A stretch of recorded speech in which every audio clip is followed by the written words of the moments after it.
Welcome, everyone. I'm Sal Vitale, Executive Director of Honeyvick Productions, and I'm here today with Henry Silvert, who's written a memoir called An Indelible Event and Detour Through a Global Childhood. Welcome, Henry. Thank you. Henry, is it okay if I call you Hank? Yes. I figured it was, since we know each other probably 25 years or more. Right. Having worked together many years at the conference board. So, Hank, how did you come up with such a long title? Well, the indelible event was the event of a car accident when I was before I was 7 years old, that hounded me for the rest of my life.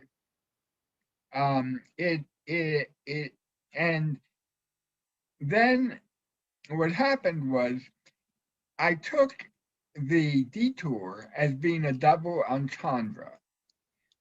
On the one hand, it referred to all of the detours I had to make to address my challenges, my physical and mental challenges.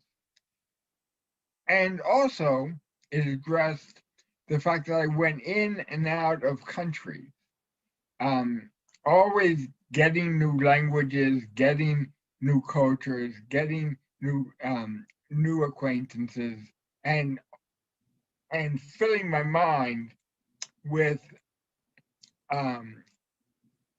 the urge to address the social injustices in the United States. Wow, that certainly explains the title, and I think if someone were to read the book, they would certainly understand the title as well. But I think you've done a good job of explaining it there.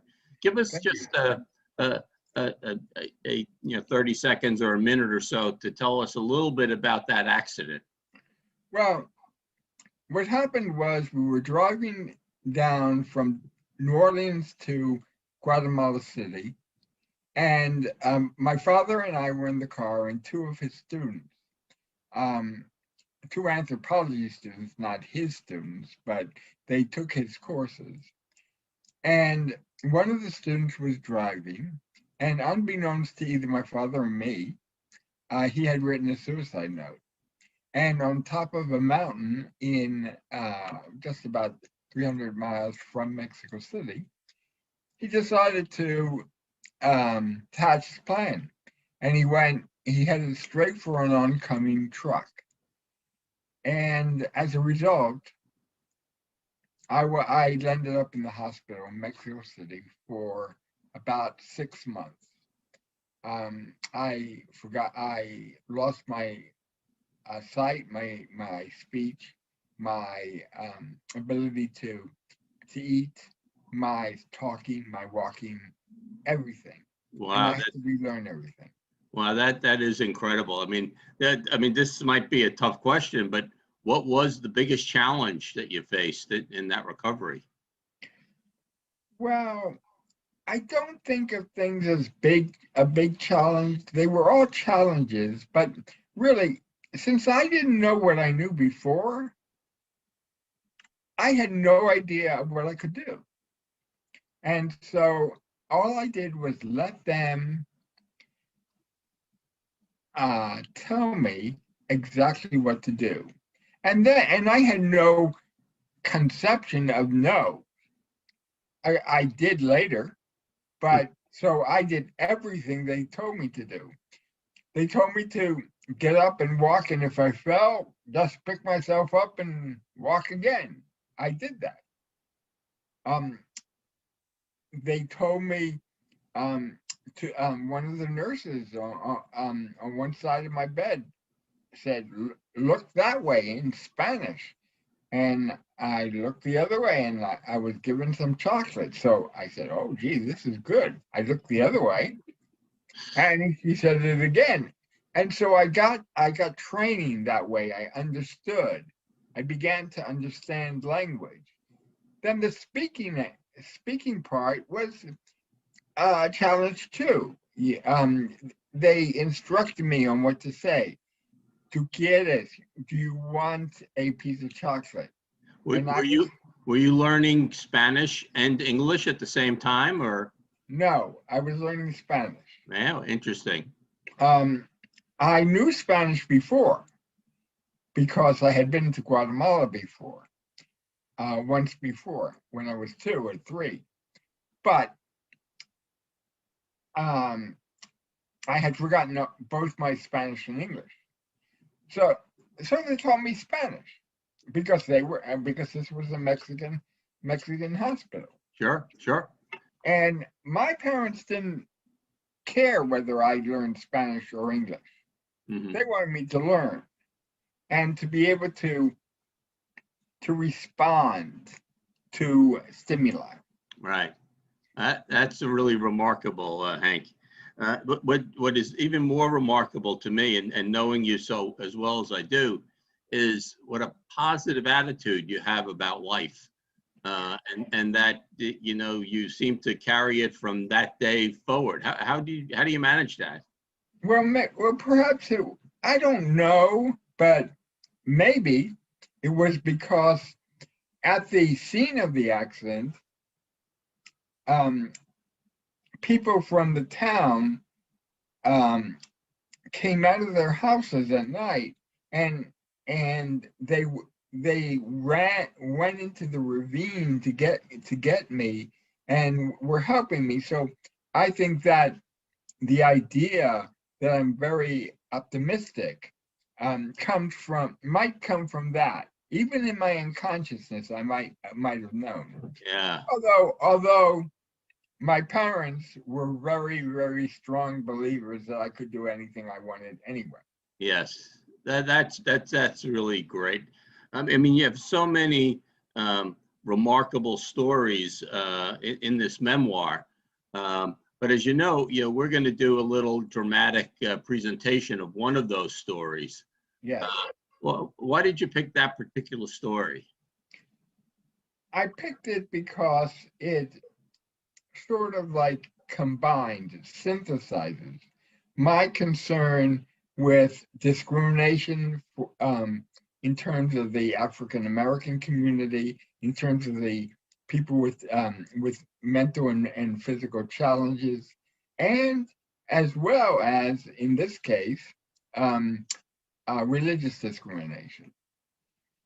So that's why I picked that, and it was very strong in the sense that it pushed me a little more towards working for civil rights issues and anti-war issues, and understanding that equality doesn't necessarily occur spontaneously. Right. Now, this particular incident that we'll be dramatizing occurred in New Hampshire, and you had grown up in many other places before moving to New Hampshire, and in racially mixed environments. But when you got to New Hampshire, you experienced a different kind of of of, um, Right. of the anti-Semitism that you Well, experienced there. Was that a surprise to you? well, I had never experienced anti-Semitism before, although I did walk past the Nazi Party headquarters in Argentina, and when I asked my mother and father what it was, I just went across the street, and didn't pass them on the same side. I had no idea of what the Holocaust was all about before that. I had no idea what Judaism was all about. I'm a Jew, but I'm not a practicing religious Jew. But I found that that it might have been a reaction to my physical and mental challenges, that they had to find something against me, and the teachers found the fact that I was Jewish against me. There was only one or two other Jews in the class. And those two Jews, one or two Jews, had always been there, had been there since the first grade. I got into the class middle of seventh grade, and that's a whole different genre. Nobody knew how to treat me, and Wow. I had my eye in one corner. I limped, but actually, we have a class reunion every month, and one of my classmates says, "Oh no, I always thought you were a nerd. You were the best student around," which is a little bit far-fetched, but I thank him. Yeah, I know that you know, part of the story was that you felt that you felt all along that there was some discrimination against you, but you always thought it was because of your physical lackings, and it wasn't until the teacher called you a Jew bastard that you realized something was different was going on.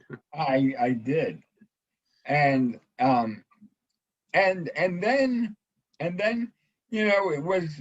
it became in high school later.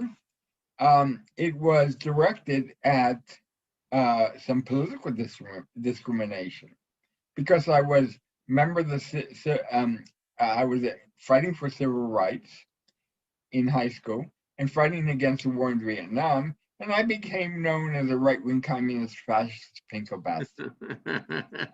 Pinko, not a pinko Jew bastard. No. They left that out. They left that one out, huh? Yeah.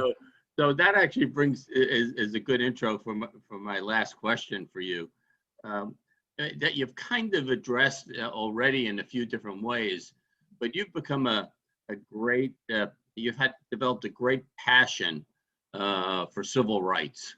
Yes. And tell us a little bit about, a little more about how that came about and what you do in that area. Well, interesting. In high school, during the summers between my high school grades, sometimes for a month or two, I would go to, we would go pair up and go to people's houses and try to explain what was happening in Vietnam. And some of the people were accepting, but other people said, "Get out of here. You have no right to step on my property." So we would go to the sidewalk, and he said, "You're still on my property." He said, "No, we're not." And we would talk, and he said, "I'm going to call the cops." Call the cops. So one of the cops comes and says, "Henry, you got to get away," because everybody knew me. And so I said, "Yes, officer, thank you." And we went to the next house where we were accepted. So we were always rabble rousers, but we wanted to pass around literature and free literature for those who wanted it to learn about the Vietnam War. And this was before the Pentagon Papers were published. Right. So it's such an interesting story and just an amazingly interesting life that you've led. And would there be one last thing you want to make a point about? Yes, I think I enjoyed writing this memoir tremendously. It allowed me to visit the worst times of my life and to make sense of it today. And I hope you enjoy Wanda's video of the tape on discrimination. Thank you. Thanks, Hank. I know I'll enjoy it, and I hope those of you who watch this video enjoy it, and look out for Hank's book. At the end of the video, we will have some information about how you can order Hank's book and pick it up yourselves. So thank you, everyone, for spending some time with us this afternoon. Bye, Hank. Bye-bye. Thank you.